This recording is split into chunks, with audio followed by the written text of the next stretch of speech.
The 2015 Student Research and Creative Expo. Well, the Convocation Center is usually a place where the athletes show off their skills. Today, the students get to show off their skills as the best and brightest OU students get to show their skills. Definitely. And now, so make sure to stay with us on WOUB2 and live for our live stream on our website at woub.org for the next half hour as we explore the Expo. You're looking at live pictures from the Convocation Center on the campus of Ohio University, home to the 14th Annual OU Research and Creative Activity Expo. Good afternoon. I'm Charlie Walter. And I'm Ann Jacob. Welcome to WOUB Public Media special live coverage of the Expo. Make sure to interact with us on Twitter, hashtag OU Student Expo and at OU Student Expo. And also, if you can interact with us on Twitter, why not come down? There's free pizza. Definitely.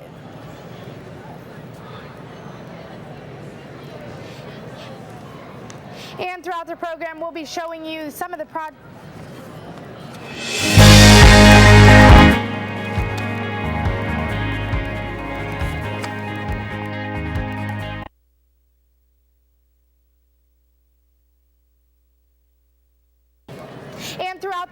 we'll be showing you a ton of the different projects that students have been working on for the past few months. We'll be introducing you.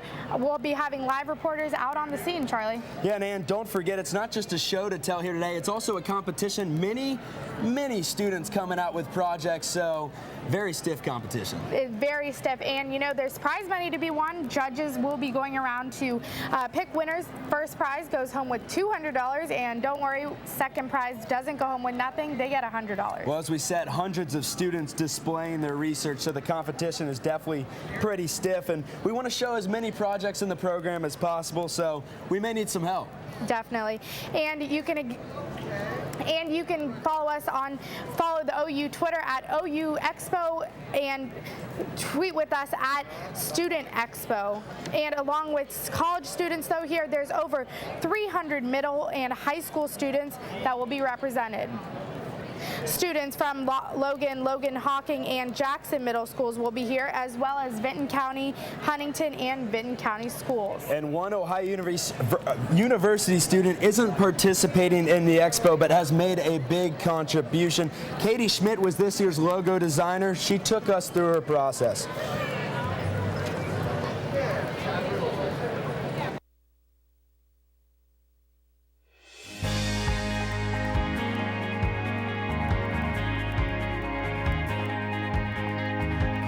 I came up with the idea of sort of a blueprint type concept because the whole expo is about creating things, coming up with innovative ideas, and I felt like, you know, having a blueprint of a design is sort of where that innovation happens and where the creation happens, so I just sort of based it off of that. Usually I'll just sit down with a big cup of coffee and a sketchbook and just kind of just like jump in it and just like start sketching whatever comes to mind. I do a lot of like word lists just to get ideas sort of flowing, and sometimes I'll go online and look up just like imagery of a concept that I have. It's an awesome platform for students to just you know, show off their creativity, show off their awesome ideas and their hard work, and I know people research for months and months and work really hard.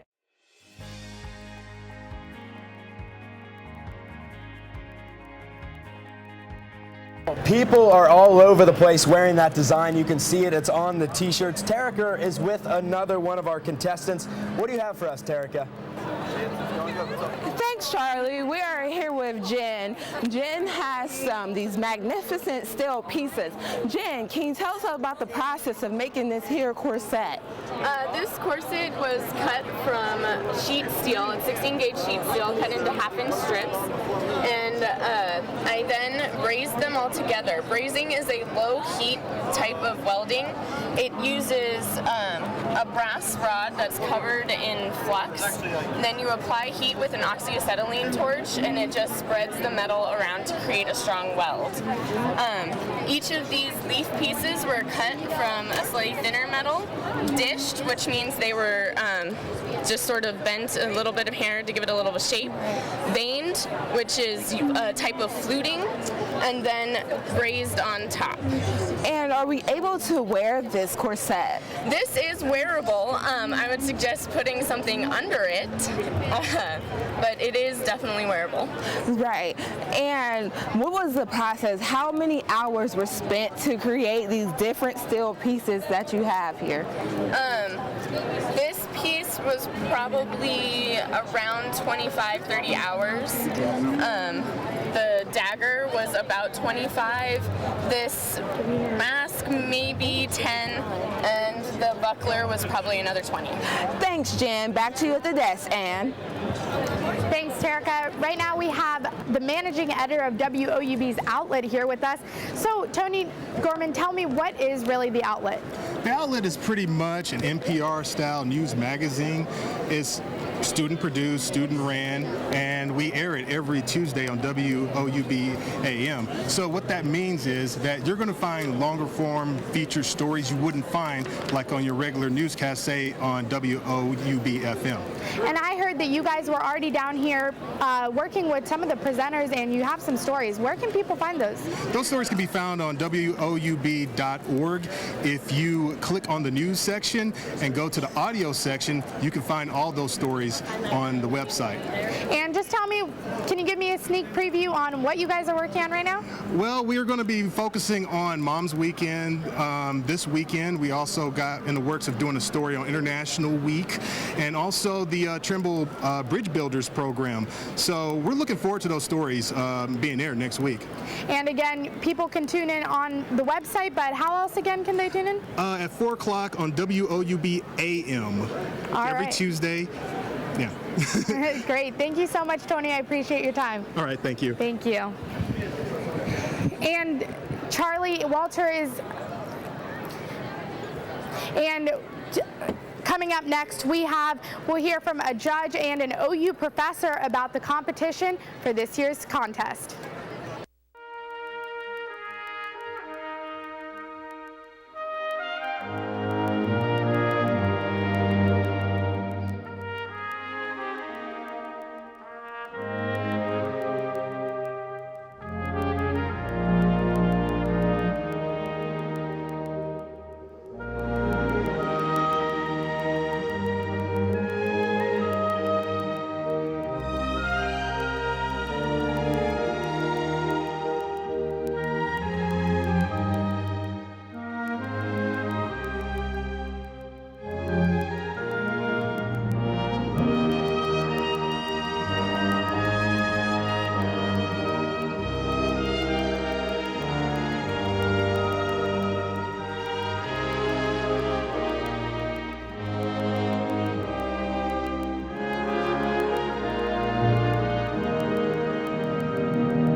Welcome back to the 2015 Student Expo. Now we're here at the Convocation Center. It is packed in here. People are already on the floor presenting their ideas, and there's even more upstairs and around the Convocation Center. Now over 100 students are here at the Expo sharing what they've been working on for months now. And now the only thing left is really for the judges to decide. Judges have 3 main points that they will be judging on. First, the attractiveness of the presentation, clarity of verbal presentation, and the live performances or video exhibitions, used to supplement their projects. Now judges at the Expo are judging and looking for clear explanations, methodology, conclusions, and participants being able to discuss their projects with them. And we have coming up 2 brothers who are double trouble. They are taking care of some local and environmental problems. Let's take a look.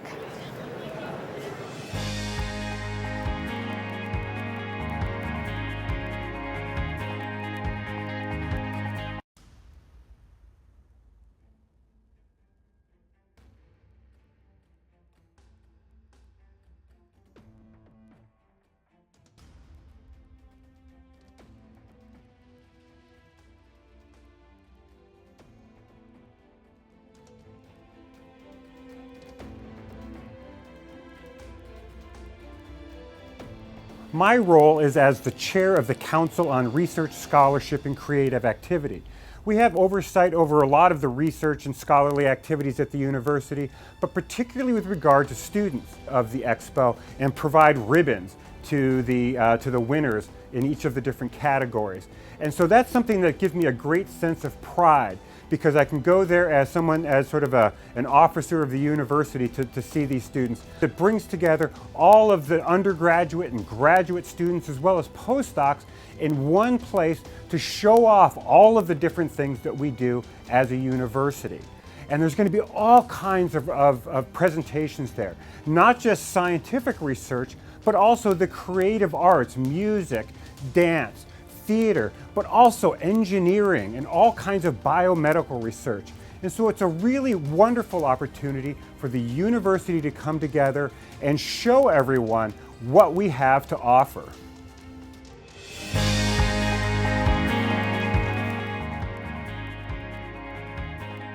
He has been helping students here at the Expo get ready for their presentations today.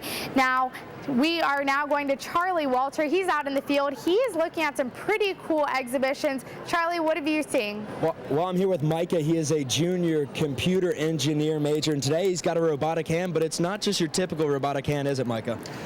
No, it's not. It's actually free and open source online. So anybody who has a 3D printer or wants to get a 3D printer, go look up InMove Robotic Hand by Gail and Gavin, and you can actually build this on your own. It's not difficult. And it's all based through the computer, right? The movements and everything? Currently, yeah. We have, in the future, we plan on using a glove of some sort that'll actually record our movements, and then that'll be processed in through the hand, and then it'll copy our motions. Well, since you figured out that you were going to work with this hand, how many hours would you say you put into the project? Personally, right about 50 or so, and we've got more time into it. It's not finished yet, so. Awesome. Thank you, Micah. It looks good. Thank you. And don't go away. There are plenty more exhibitions coming up. Next, we'll have two teams who created different video games. And taking a look at some other things that are happening at the Expo, there were actually 975 shirts bought for this event. They were presented to volunteers, faculty, staff supporters, and people who are actually presenting in this event. And as well, there is, like Charlie said earlier, there's plenty of free pizza. They have bought 370 boxes, but you know, last I saw, they were bringing even more, because I think they have more people than they were even expecting. And the turnout is looking great. And now, next, we will be looking at two teams here at the Expo who took a look at the technological side of things and invented their own video games.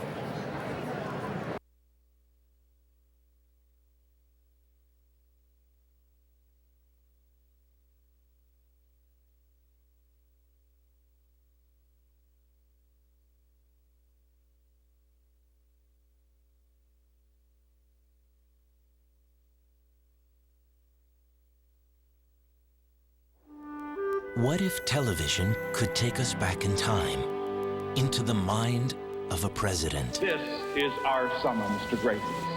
And into the soul of a rebel. I shook up the world! What if we could know how it feels to shoot for the stars, to witness the terrors of combat, and know the heartache of those left at home? And why can't TV remember the heroes we honored, the music we danced to, the dreams we chased? The hope still lives, and the dream shall never die.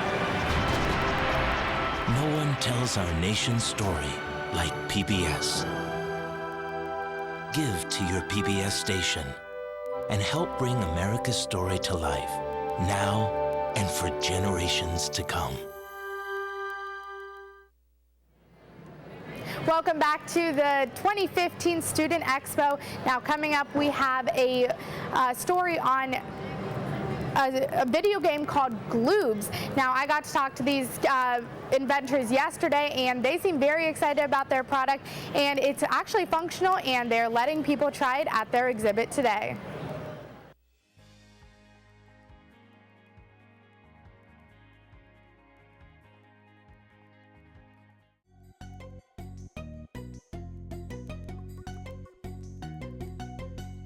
It's a mobile game that we sort of encourage the player to combine things from science and just things from pop culture and sort of merge them together and come up with these little guys that are called gloobs. And these gloobs are like these little gelatinous little beings that you sort of get to experiment on.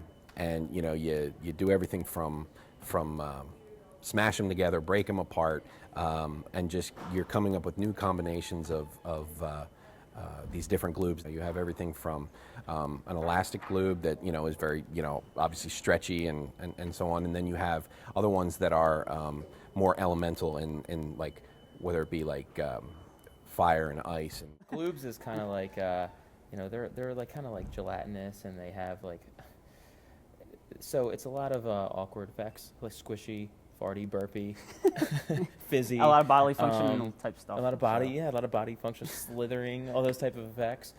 We combined a bunch of different sound effects, like a drill sound with, I think he had a ceiling fan in his bathroom that we recorded up, and once you turn it off, you hear the ceiling fan like slowing down and like that puttering sound, like that, and then you combine them and kind of makes like a machine. The end goal, I would say, is sort of to collect them all.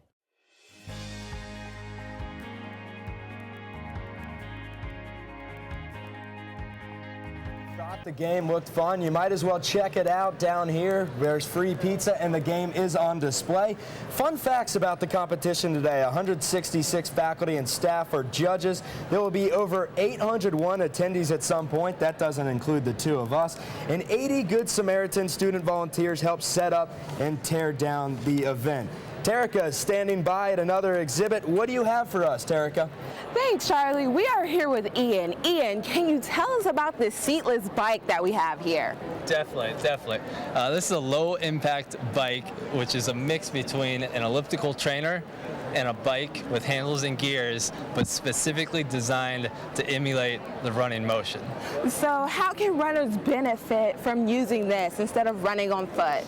So with running, there's a lot of impact, and we see with impact produces a lot of injuries. So with this low impact option, runners can still train like they were running and have the running experience without that impact and that risk of injury. Okay, well, I was a runner, so I'm just gonna see how this actually works. Can you hold this for a sec? All right, guys, I'm gonna get up here. It's been a while. And it feels great. I know usually out on the road, this will be awesome with the wheels rolling. So I need something like this because I get injuries in my shins. So this here bike, is this available in purchase?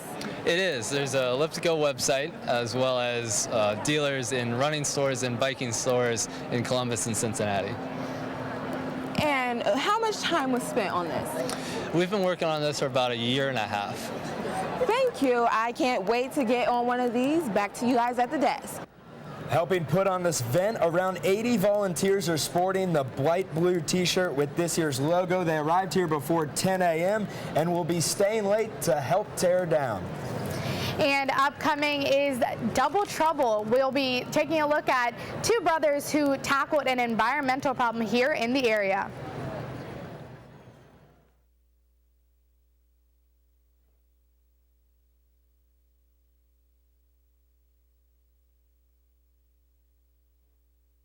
And after the break, we'll talk with one of the brothers. Excuse me for the technical difficulties. We'll try to get that to you, but we will be talking to one of the brothers who made the invention, and after the break.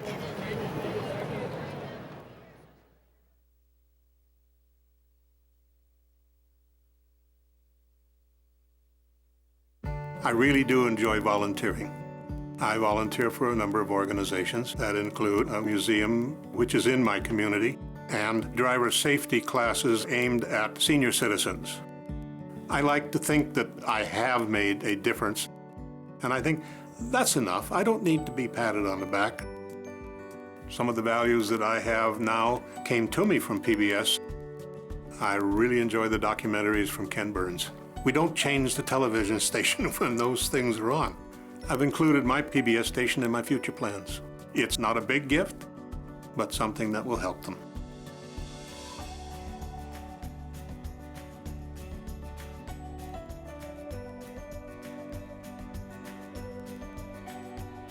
You do not have to be rich to give a planned gift.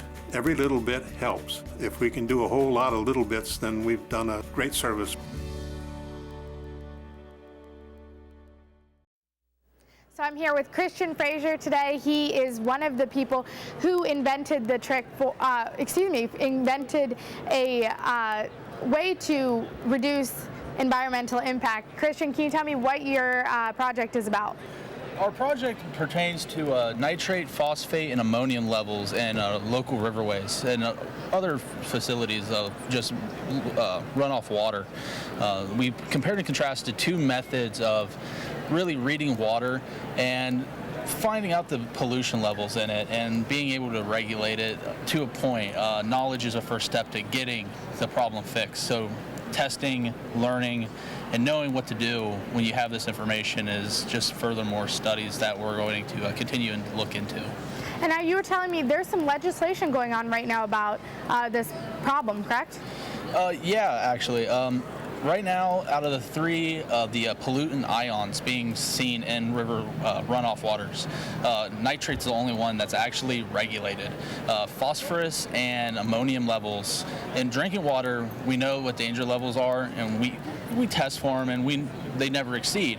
However, in local riverways, we're seeing an environmental kickback to not regulating them, not knowing or being tested for them constantly.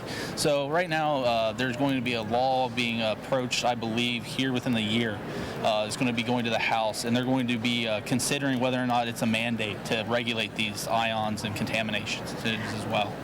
And this seems to be like a pretty big problem. You said there's a kickback, and yet people don't seem to be too interested in it. Why should they care? A lot of times it's because people need some emphasis to get into science classes, and learning is always the first step. Our methods are two practical and affordable ways for schools, mainly college-level freshman courses, can implement these experiments into their lab work. And by doing this, and I mean, they're cheap, they're effective, it gets the students connected with their communities previously.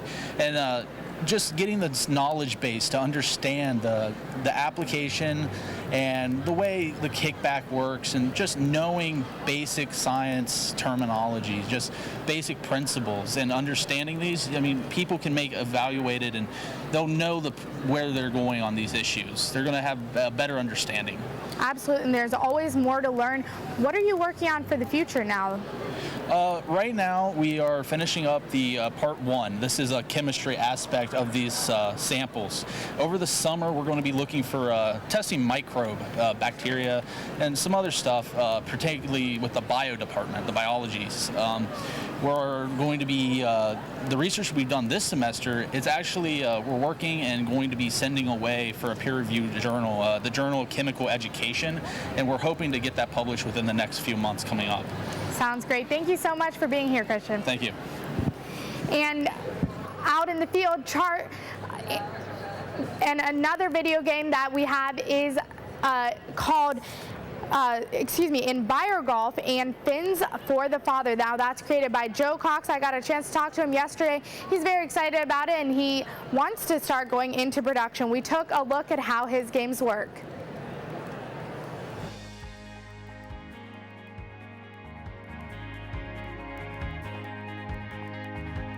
EnviroGolf is it's a critical game. We decided to go through sort of the lens of being extremely environmentally conscious, to the point that, you know, every time something pops up, then it's a message, you know, from sort of a fake company for the game called the EnviroMind Company, and they're, you know, sort of these, at least the way we made them seem in the game is that everything they do is so environmentally conscious that it's almost to the point of like a caricature of modern sort of, you know, environment conservatism.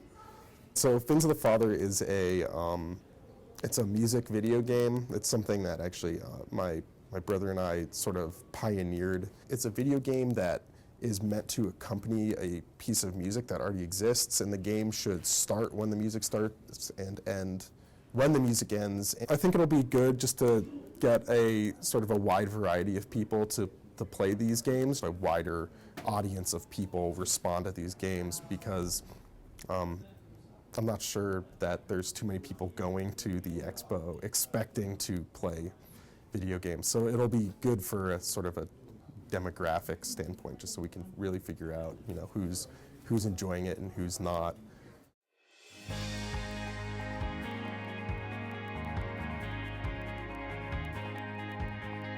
Out in the field, Charlie, another great invention. Let's hear about it. Well, I am here with Russell, and this isn't your typical drone. It's got a big-time purpose, doesn't it? Yes, for our project, we were given this commercially available AR drone 2.0 and given the task of making it detect methane leaks along a methane pipeline. Well, the biggest thing about this drone, and it's something that's very interesting, is this controller over here. As we can see, a lot of people should be used to seeing this controller that controls this drone. It's an Xbox 360. How did you wire this up? So we've added a little bit of extra software on top of the packages available for this drone, and we were able to map a wireless Xbox controller so it can be controlled remotely by a user. Okay, and then we were going to have it flown. Unfortunately, his computer crashed, but a pretty cool thing right here that will definitely help the pipes. Back to you. Thanks, Charlie. And Terrica is again back out in the field. She has another invention that she's checking out. Terrica? They've been like all around. I need the IFB pack. I need that. Okay, so now we're heading over to with Megan. Megan, can you tell us about what we have here? Yes. So we did a show in the School of Theater called Rashomon in the fall, and we decided that we wanted drums, but we didn't want conventional drums. So we decided to make digital drums using drumsticks and copper pads. Essentially, the drumstick is one end of a circuit and the pad is another end. So when we connect them together, like this, it sends a cue for the computer to fire a sound cue, which is hooked in through QLab 3. And these are not just your usual drumsticks. What are these sticks made out of? These are actually just bamboo sticks with copper wrapped around them to make them conductive. And this was used in a live production? Yes, this was used in a live School of Theater production. And it was resembling Japanese, right? Yeah, it was, the show is set in ancient Japan, but we wanted to set it in modern times, so we made the drums digital instead of conventional. So can I test it out? Yeah, absolutely. Here you go. It'll be most efficient on the one with the washcloth because it has just a little bit more conductivity from the water. I can definitely hear the difference from the plate that doesn't have anything to one that has. They actually have different sounds on each of them, but the washcloth just makes it more efficient for firing. Okay, well, maybe I'll get to use these again one day. Thanks, Yes. Megan. Back to you guys at the desk. A lot of interesting sights and sound from the 2015 Student Expo. I'm Charlie Walter. Thanks for tuning in. And I'm Ann Jacob. Our program may be ending, but the expo goes on until 2:30, so if you have a chance, come and check it out. There's a ton of cool things going on. Charlie, you and Terrica got to see some of it, and I'm excited to see it after. Thanks for watching. Have a great afternoon.